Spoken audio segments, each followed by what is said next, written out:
Good morning. Thank you. Thanks so much.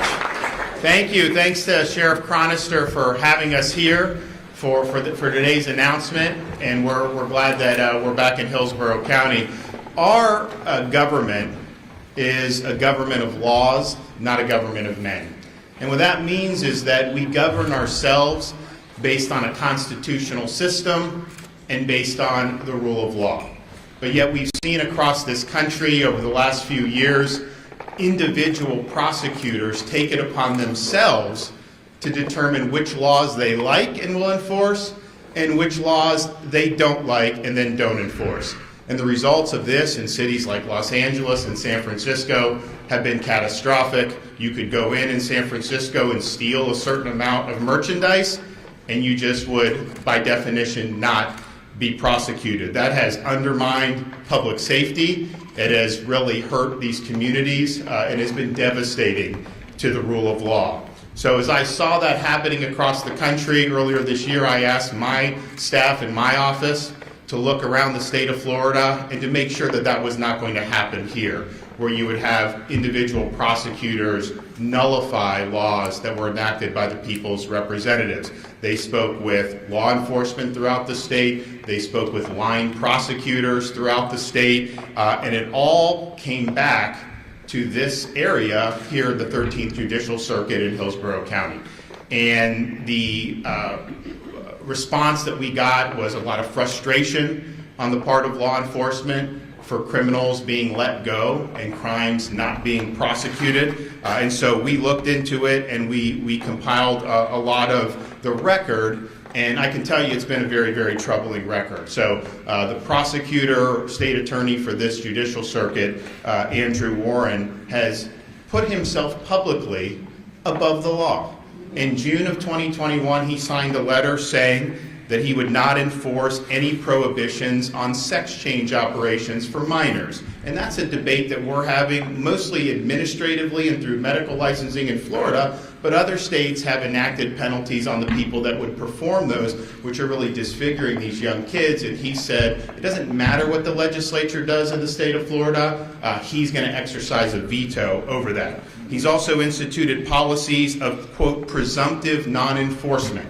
And this involves an array of different things, and you'll probably hear Sheriff Chronister and some of the other law enforcement officers talk about it, but that is not consistent with the role of a prosecutor. Yes, you can exercise discretion in an individual case, but that discretion has to be individualized and case specific. You can't just say you're not going to do certain offenses. And then most recently, after the Dobbs decision was rendered by the U.S. Supreme Court, he signed a letter saying he would not enforce any laws relating to protecting the right to life in the state of Florida. And mind you, we have had prohibition on third trimester abortions for a long time. We've had prohibitions on partial birth abortions for a long time. And then most recently, the legislature enacted and I signed protections for unborn babies at 3.5 months. And when they are aborted, it's typically done through a dismemberment procedure, which is really inhumane. Nevertheless, that is what the legislature has enacted, and it's not for him to put himself above that and say that he is not going to enforce the laws. We don't elect people in one part of the state to have veto power over what the entire state decides on these important issues. The Constitution of Florida has vested the veto power in the governor, not in individual state attorneys. And so when you flagrantly violate your oath of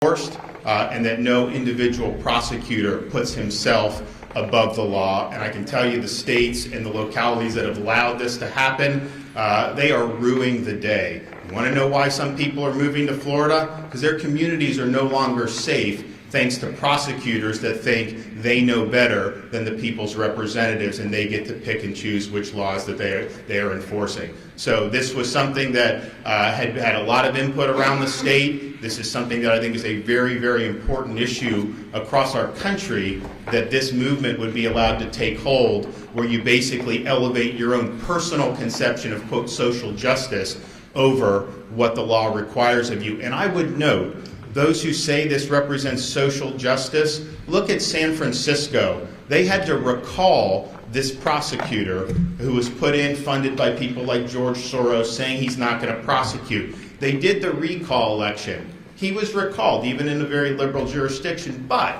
the places that voted to keep him were the affluent communities who are not bearing the brunt of the policies. The places that voted to recall him were the working class communities, because they bear the burden of ignorance and refusal to enforce the law. And so what this is all about is really, when you uphold the rule of law, you are protecting the most vulnerable in our society. That's why we have a rule of law.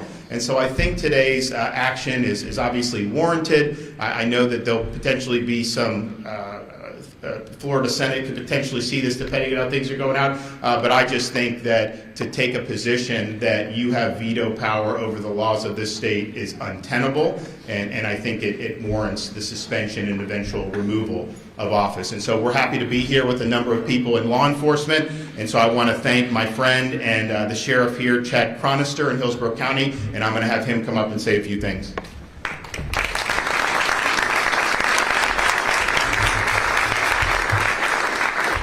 Thank you, Governor. We are extremely grateful the state of Florida and all of law enforcement have you. Each day I wake up, I leave my family, and I go to work with purpose and pride to uphold my oath of office and keep everyone in Hillsborough County safe.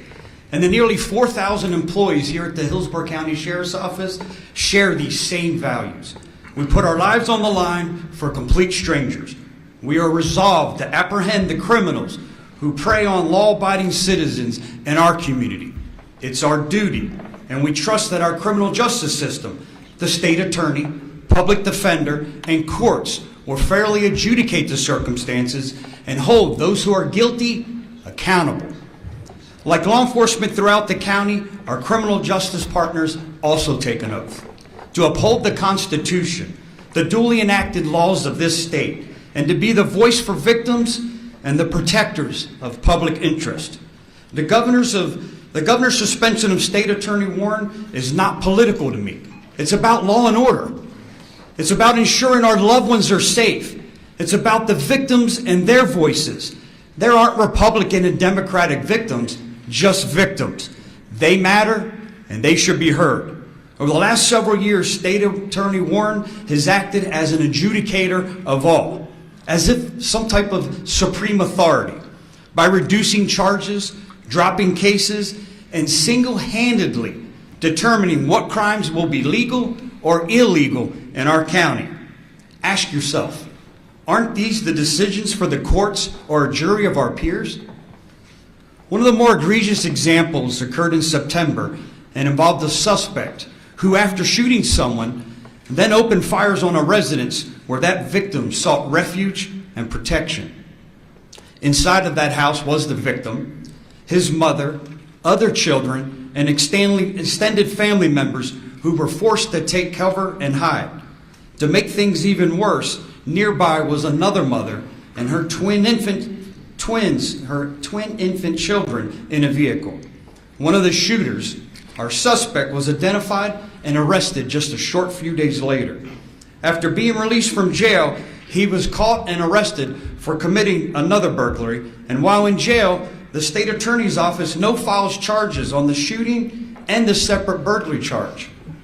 Earlier this year, this very same suspect was again arrested for carrying a concealed firearm, and just last week, arrested for the second time on charges of carrying a concealed firearm. My point is, like too many cases, why was this violent offender not held responsible for the original shooting? The state attorney's office explanation to our detective is the depositions would have been too lengthy and complicated. To add a little more context, the suspect, who faced no accountability for the shooting, we believe has gang affiliation and involvement in an unsolved homicide. One of the victims in this case, the mother, is extremely angry and frustrated with State Attorney Warren, feeling as though her status as a victim doesn't matter and the state attorney simply does not care. The victim wanted to be here today to tell her story herself, but has to work in order to provide for her family. The victim has lived in a motel since this shooting because she's too frightened to return to that home. Even in the face of this adversity, law enforcement continues to report for duty and uphold their obligation. As your sheriff, I continue to work with my law enforcement counterparts who privately are frustrated with the state attorney, who seems intently focused on empathy for criminals and less interested in pursuing justice for crime victims.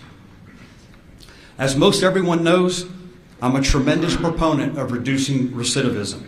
I've created several diversion programs and continue to provide resources, education, and training opportunities for individuals to rehabilitate and improve themselves, while still holding offenders responsible for their actions. These efforts do not involve a blatant refusal to uphold the laws of our state. As the governor just outlined, and as Tampa law enforcement has seen over the years, empowering criminals through a lack of prosecution jeopardizes the safety of our Tampa Bay community and makes them even more brazen to commit additional crimes and continue to victimize the innocent. As the sheriff of Hillsborough County, I am committed to law and order, and I hold myself accountable to the people and would expect other elected members of our community to uphold these same values.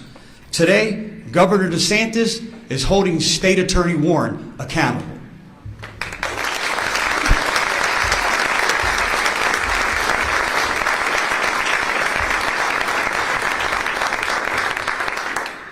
Okay, another one of our great sheriffs that many of you know, Polk County Sheriff Grady Judd.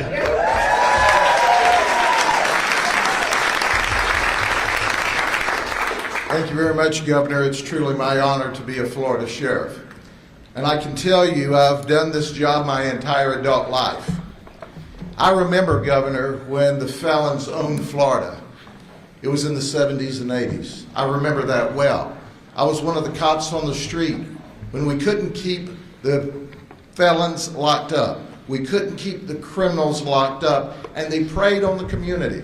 And Governor, they didn't prey on the ones behind the gated communities in the $1 million and $500,000 homes. They preyed on what I call the real working people. And then a magic thing happened. We changed the laws. We decided to hold them accountable. And Governor, it was a Democrat governor that signed the legislation that started us down the path originally to make a positive difference. Now I look around the country today. I've seen a few things. I was recently the president of the Major County Sheriffs of America. I talked to and counseled with the sheriffs from the largest jurisdictions in the entire nation, to include the Los Angeles Sheriff's Office. In fact, the sheriff there was my vice president of the association at one time. And you know what they tell me? They tell me we got a dumpster fire going on in this nation. And you know who's getting burned by this dumpster fire? The working people. You know, it's not safe for people to walk the streets.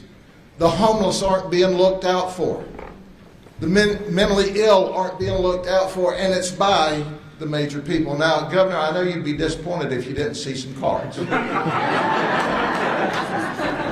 So let me give you a snapshot of the people that join Prosecutor Warren in not enforcing the law. We just want to enforce the law.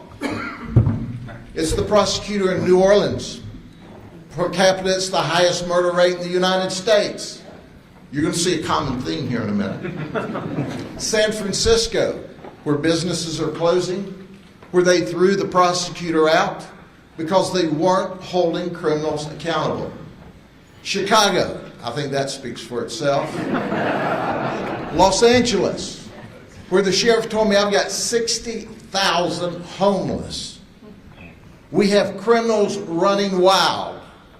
We have innocent people being victimized. And who's responsible there?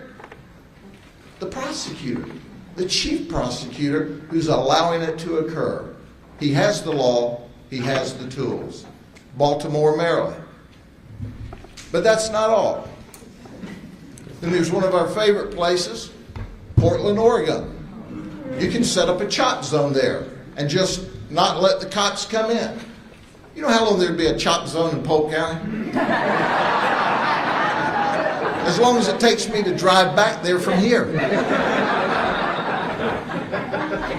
New York, where they're not holding people accountable.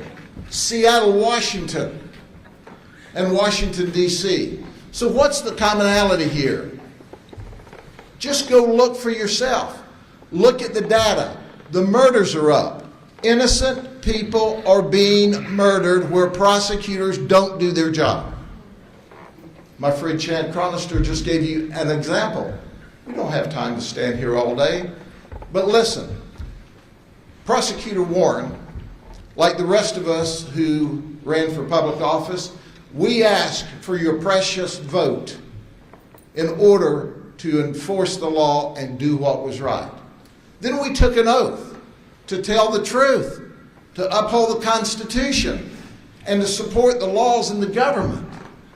And we do that. And we're led by the greatest governor in the United States of America.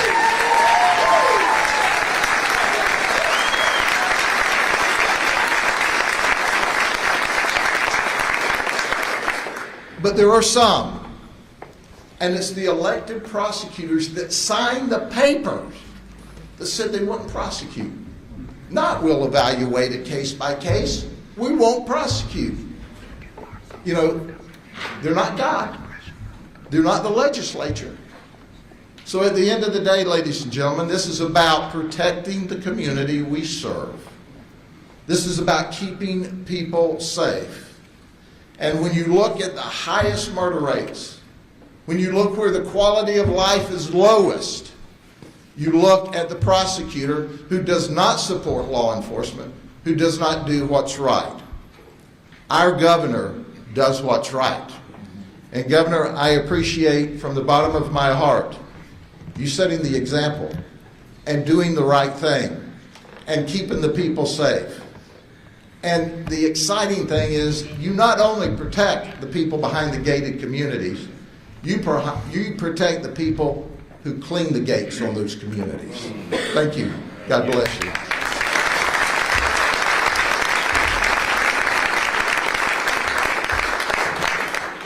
And now with the unenviable task of following Grady is Chris Nacco from Pasco County.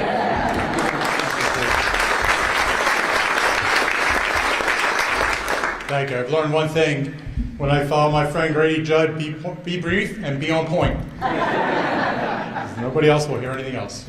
So I will say I'm very proud to stand here with our governor, the Attorney General, and with Sheriff Cronister. You know, they know firsthand, you'll hear from Chief Dugan, firsthand what happens here in Hillsborough County. But I can tell you is that it's very difficult for them when they go out, the men and women of the agencies, to protect our community, and then to turn around and find out those cases got no filed. To find out that they have to go back to a victim and say, sorry, this won't be prosecuted. Those are very difficult days for those individuals. It's very difficult for the men and women in uniform. And I can tell you, let me go back to that point. The women and men in uniform. We are family people. We are people in our community. We take these uniforms off every day and we spend time with our family, but this is our community. This is where we live. And so for those that live in Hillsborough County, to see incidents where they were at a crime scene, but nothing was done to the criminal, and the victim was left alone, and the victim was ignored, that's horrible. And I can tell you, I'm blessed to work and live in a circuit where we have a state attorney That state attorney works with us, and we uphold the U.S. Constitution, we uphold the Florida Constitution, and we uphold the statutes in the state of Florida. We treat everybody with respect. We treat everybody equally. We ensure that victims' voices are heard. At the same time, if the criminals commit a crime, there will be consequences for their actions. There's a simple process. And as the sheriff said, we are voted and we are elected to uphold the Constitution of the state of Florida. We don't have a choice to say, no, we're not policymakers. We're not in Tallahassee creating the laws, we're enforcing the laws. That's our role and our responsibility to the citizens that we serve. And I will tell you, Mr. Governor, I'll echo those words. We live in a state with probably the greatest governor, that is the greatest governor in our country. And I say that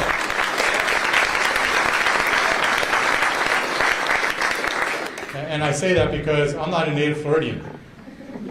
I moved down myself, but I have buddies that I went to high school with. They're in law enforcement up in other states, and they will tell me how difficult it is for them.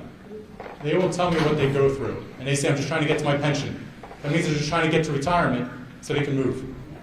We live in a state, we have a governor that will defend us. He will make decisive decisions. It's not just about today, but when schools need to be open, he kept the schools open. When you need to keep Florida moving, businesses growing, businesses were growing. That has a direct impact on the public safety, because when people have opportunities to grow and jobs are created, that means people want to move to Florida. And that is the best statistic we can say about our state. People are moving here every day. They are moving here because of the decisions our governor is making.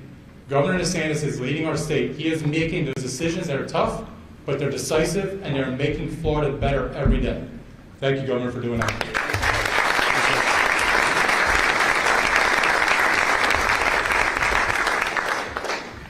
All right, well, we're rolling with Tampa Bay Law Enforcement Hall of Fame with now our Attorney General from here in Hillsborough County, Ashley Moody.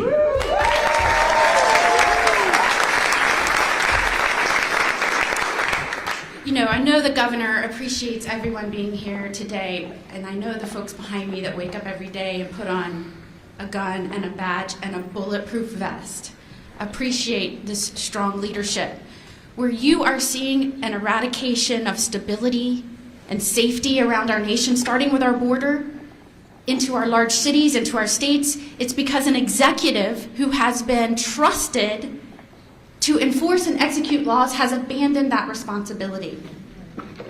When you see record overdoses, record crime, it is because an executive does not care enough to stand strong and do his or her job. In our state, our top executive is Governor Ron DeSantis, and our Constitution requires that he ensure it is his duty. He cannot ignore when our laws are not faithfully executed. And so the fact that we have an executive that is willing to dig in and talk to the line officers and understand where executives, prosecutors aren't meeting the expectations and demands and responsibilities of their role, he has no other choice to step in and ensure the safety of the state and these communities. When Andrew Warren first took office, he proudly joined with prosecutors from New York, Washington, LA, and said, I will not enforce and be tough on crime. Proudly, I will not be tough on crime. And thereafter, we saw repeatedly his refusal, his outright statements. I will not enforce this law. I will not enforce that law. I will not do this. Let me tell you who makes the laws and decides what's criminal. It's you. It's the people of this state, through their elected representatives. They decide what the laws should be for the protection of their communities and their families. An executive cannot come in and eradicate that, do away with that, ignore that, because that's what creates instability. That's what creates crime across this nation and within Florida. And when you see prosecutors out there that blame the victims or blame businesses for not having better security and not themselves for not putting criminals behind bars, when a prosecutor puts crime above law and order, you're going to have a problem. Law enforcement knows that. They deal with it every day. And that is why, when folks around this nation started talking about reducing police forces, defunding police, our governor stood up and said, oh no, how do we increase funding? How do we give our police raises? How do we recruit more to the state of Florida? And under his leadership, we launched a Be a Florida Hero program. I am proud to tell you, we have record number of officers moving to Florida from other states because their governors don't uphold the law and don't back the blue. We're going to see a lot more Florida heroes in the months to come. And we are very, very grateful for the strong, attentive, detail-oriented leadership of this governor and the fact that he takes seriously his responsibility to faithfully ensure that our laws are executed and our people are safe. Thanks, guys.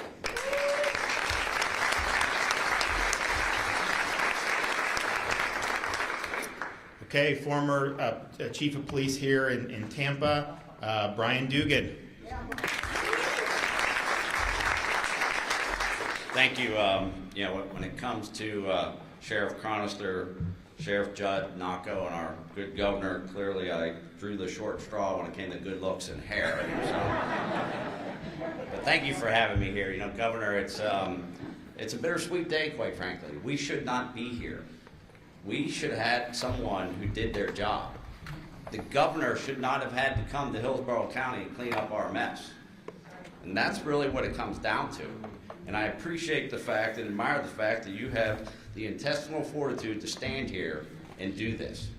And this is a governor who's not afraid to stand alone in the storm. And I will always stand by you.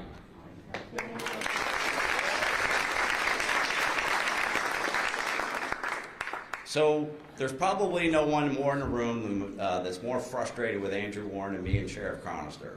And he spoke. And I will try to make this brief. But let me tell you something. Andrew Warren is a fraud. Yeah, did you get that? Look, I've never been good at sugarcoating anything. That's probably why it took me 28 years to become chief of police. He's a fraud. He has misled the people of Hillsborough County. Do you remember back during the riots when we arrested 67 people one night? And then a few weeks later, he has a press conference. And what does he say in his press conference? He says that there were no acts of violence, no property damage. He must not have read the police report. There were pictures of a police car with broken windshields. As the cops tried to get out of the cars, protesters pushed their doors shut on them and wouldn't allow them out of the cars. So when you say there's no acts of violence, when you say there's no property damage in a press conference, where I come from, you're lying. Okay? I'm not elected. I was appointed. I'm not running for office right now. I'm here because I believe in keeping this community safe. I have 2 children and a wife that are residents of Hillsborough County in the city of Tampa. And it's about accountability and us being able to go out for dinner at night and not feel like we're going to get jacked by somebody. Those 67 people that got arrested, Andrew Warren said in his press conference that he would work with local law enforcement to expunge those arrests. He does not have the ability to do an administrative expungement on those arrests. You know how many articles have been written about how he expunged those arrests? How would you like to be one of those 67 people that got arrested and you think that arrest has been expunged? Ask Andrew Warren how many of those expungements he did. And the answer will be 0. Not a single arrest has been expunged. He has misled our community, and it's time that our governor stepped in. And like I said, this is a terrible day that our governor had to come and clean up our mess. Thank you.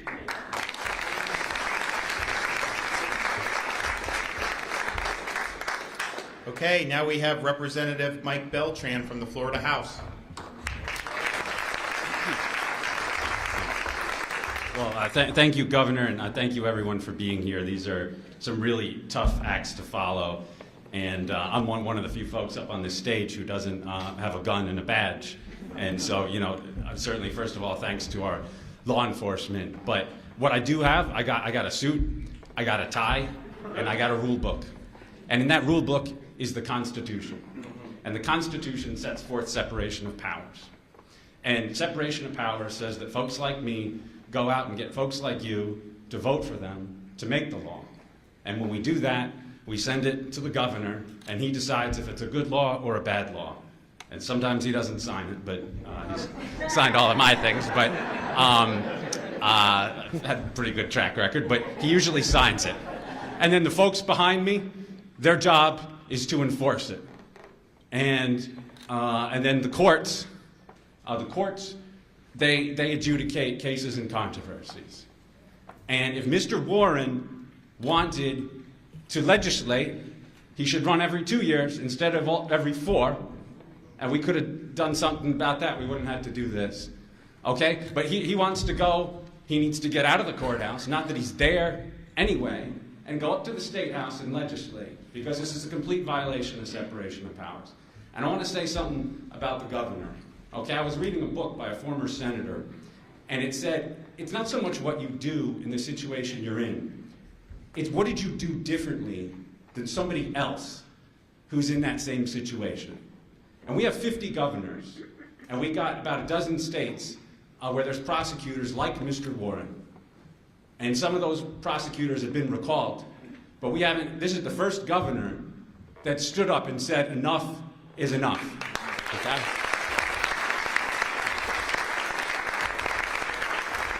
And our Attorney General has been a partner in the executive branch, and so is Sheriff Chronister and Sheriff Judd and Sheriff Nocco and the rest of my good friends behind me. But I want to talk about constitutional separation of powers. Let's look at the Constitution. Article 4 of the state Constitution, under which the governor has his powers. Second sentence, Section 1A. Second thing that it says about the governor. Take care that the laws be faithfully executed. Going down to Section 7A, first sentence. The governor may suspend from office any state officer not subject to impeachment, any county officer for malfeasance, misfeasance, neglect of duty, drunkenness, incompetence, permanent inability to perform official duties, or commission of a felony, and may fill the office by appointment for the period of suspension. I'm not going to say which boxes Mr. Warren checks, because it might be a couple, and I'm not sure the speech and debate clause protects what I say here, but everyone knows it's true. But not only is the governor allowed to do this, as the Attorney General said, he's required. He's required to do this. And those other governors are required to do it. I don't know why they don't do it. Mr. Warren has abdicated his role. Okay? Now I want to talk about a case. Someone talked about gated communities, and I'm just going to own it. That's my district. We're a suburban paradise, just 20 miles from here. It's a beautiful community, and we follow the law, and we expect other people to follow the law. And somebody came into my community, and we talked about protecting the unborn. We talked about protecting kids who may be confused. But what about just regular kids who are out at Park Square in the middle of the summer on their summer vacation? And this man abducted 2 girls from a park area outside of a restaurant. And he took these girls down several blocks, and he was passing a church. And there were folks setting up for a church event. And he says to these folks, he said, "These are my daughters." When I walk with my sons down the street, I don't go, "These are my sons." That should be obvious. So they knew that something was up. And there's a gentleman here, his name's Derek Zitko, a constituent of mine, and him and some of his fellow parishioners were able to call the police, separate the girls from this man, get the man out of the church, get the girls inside the church, and then when the man realized the police were coming, the sheriffs were coming, he ran back to the bar where I guess he got drunk, and Mr. Zitko followed him such that the police were able to track him and the man did not escape. And Mr. Zitko risked his life and took his time and energy, and the sheriff was able to do his job and arrest this man. What do you think the state attorney did? What do you think the state attorney did? Do you think he requested Remand, did he request detention? No, he did not. When I called him, I said, Mr. Warren, I texted him. I called, he didn't take my call. He doesn't take my calls. I texted him so that there's a record. I texted him, and he said he had someone else call. He wasn't a man enough to call me back. He had someone else call me back. He's the conservative handler at the office. Very nice guy. And he says, I can't give you the file. It's a pending investigation. So I said to my aunt, I said, go down to the courthouse, pull the tape. It's a public record. They have to give it to you whether they like it or not. Pull the tape. 50 seconds. 50 seconds. No request for bond. No request for detention. $100,000 bond. The man easily meets the bond and escapes. Or gets out. Released, not escape. I'm so mad at having trouble with it. I usually don't have trouble with this type of thing. And then I called, I said, I want you to make the motion. I want you to file all the charges. And they don't do that. And then we were able to come up with a solution. I'm not going to say what it was. I don't know where the guy is. It was a temporary solution. I heard he was in Colorado or someplace. I don't know where he is. And my question is, he should be in the jail. We should know where he is. And if not him, who belongs at the jail? And if not now, when are they planning to put him there? And if Andrew Warren was going to wait for another child? And if Andrew Warren's not going to put him in the jail, then what do we need him for? That's right.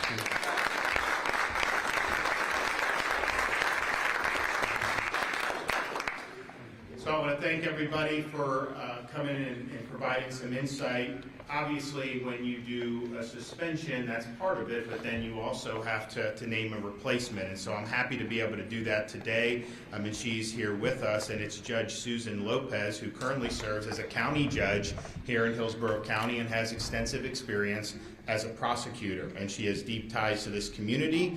She did serve 15 years in the office in the 13th Judicial Circuit, and I think she understands the role of the state attorney is to apply the law and enforce the law, not pick and choose which laws you like and which laws you don't like. Okay, Judge, come on up. All right.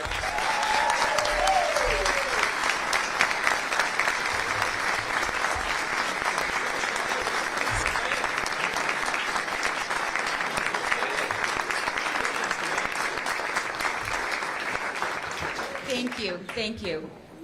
Good morning, and thank you for being here today. I want to first thank Governor DeSantis for placing his trust in me to execute the duties of State Attorney of the 13th Judicial Circuit. I was caught off guard a couple of days ago when I got the call from the governor. I was sitting very happily as a judge, which has been a life-changing and fulfilling form of service. But when the governor calls you to a different service, you answer. So here I am.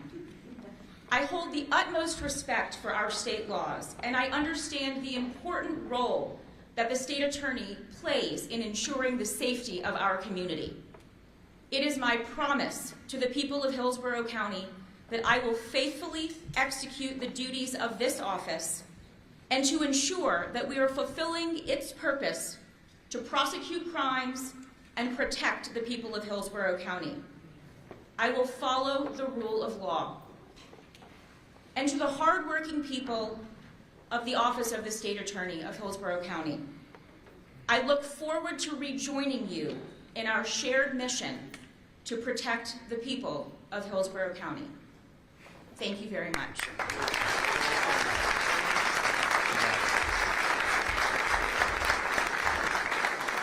Congratulations. And so we're, I think it is true, you don't want to have to be here, but we really believe that this is a law and order state. We are not going to back down from that 1 inch. We are not going to allow locally elected people to veto what our state has decreed through our legislative process. And so this is important. We've seen how this has impacted communities all across the country in a very negative way. And at the end of the day, when you take an oath to support and defend the Constitution, you must take care that our laws are faithfully executed, and that will start happening in Hillsborough County beginning today. Okay. You can ask on topic today? Okay. You've made your case. You have some powerful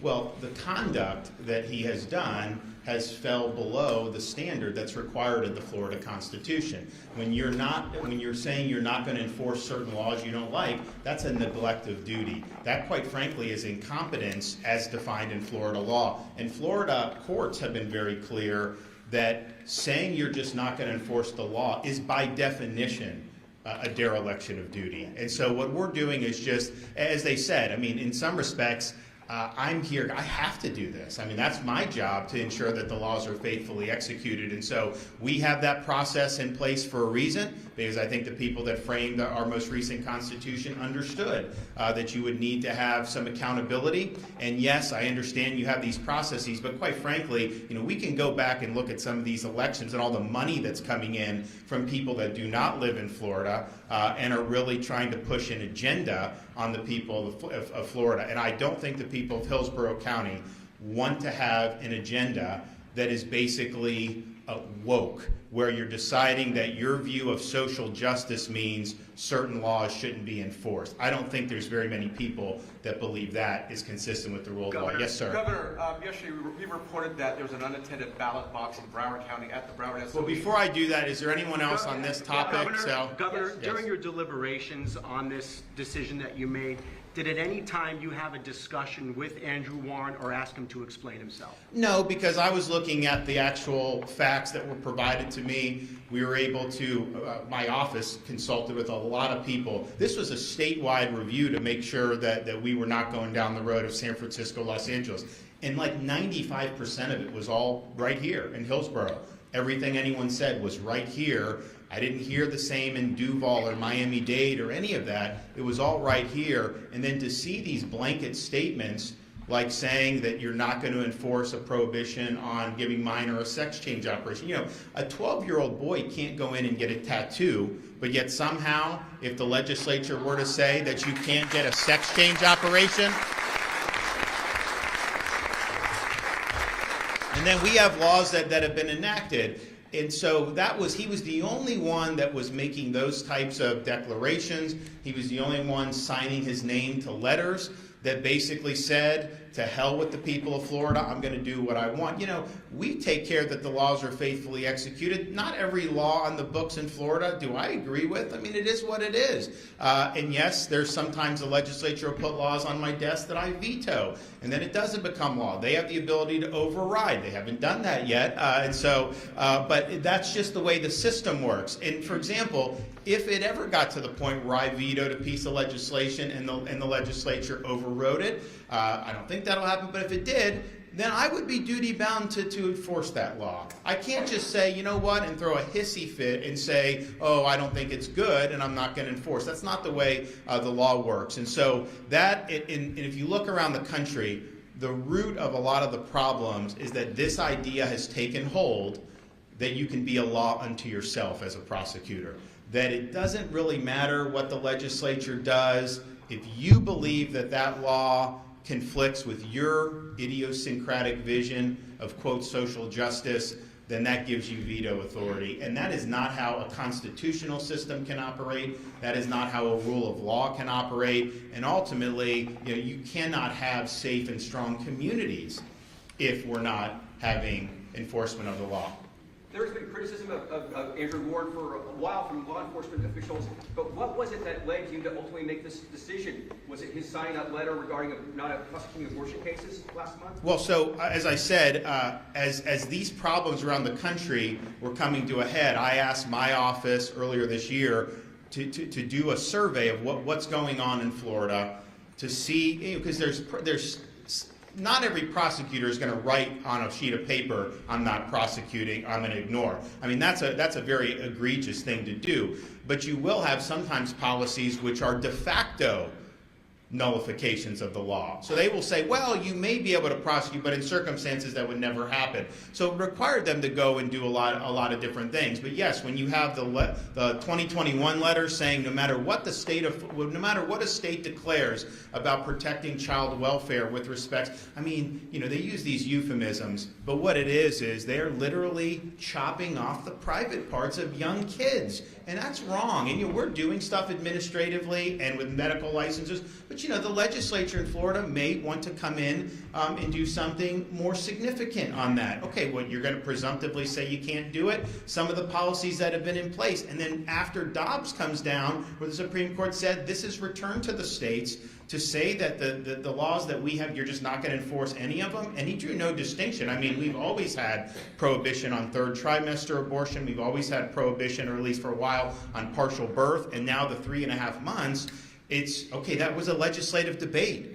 There were some people that had different views on it. The legislature passed it, I signed it, so that's what you have to do. So those are really, I think, egregious. And again, it's beyond just exercising discretion, whereas discretion would be I may get an individual case and make a determination that we're not going to go with prosecution because you have limited resources, what have you. Where it goes across the line is where that ends up being used to effectively nullify what the legislature has done. And clearly you've had that here in Hillsborough County. All right, Javier, is that the Broward? So I just saw that this morning. We have now an election integrity unit. We've got people that are investigating different things as these things come up. That's exactly why we did this, because we can pass all the great laws we wanted. In Florida, we're very proud that we've made ballot harvesting a felony in the state of Florida. We're very proud that we have voter ID, not just for going in to vote in person, but for requesting an absentee ballot. We're very proud that we were able to have penalties for counties if they don't clean their voting rolls every year. And we're very proud that we banned Zuckerbucks in the state of Florida. So those are all good.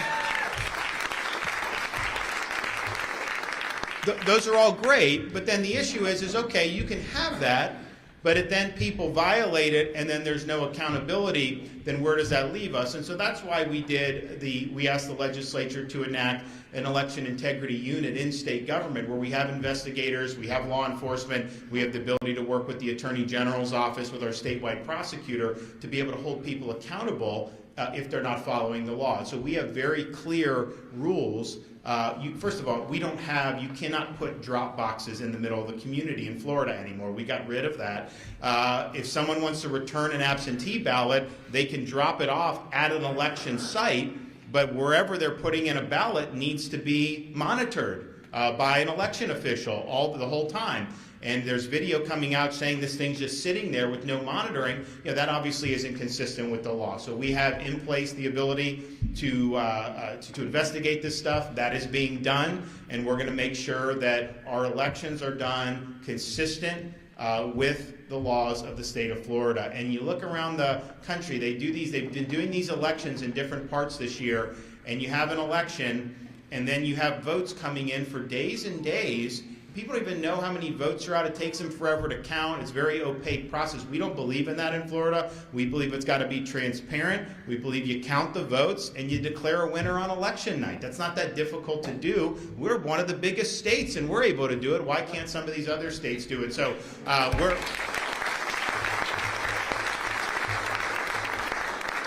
we're going to be, this is a very high priority to make sure that what we're doing, or what all the different 67 counties are doing, is following the law in the state of Florida. And honestly, it's not much different than the principle that brings us here today. I mean, yes, you can get elected to countywide office, but when you take office, you swear to uphold the laws and Constitution of the state of Florida. And so if you're not doing that, well, then that's something we need to have accountability and recourse for. So, okay, well, thanks, everybody. We appreciate seeing you.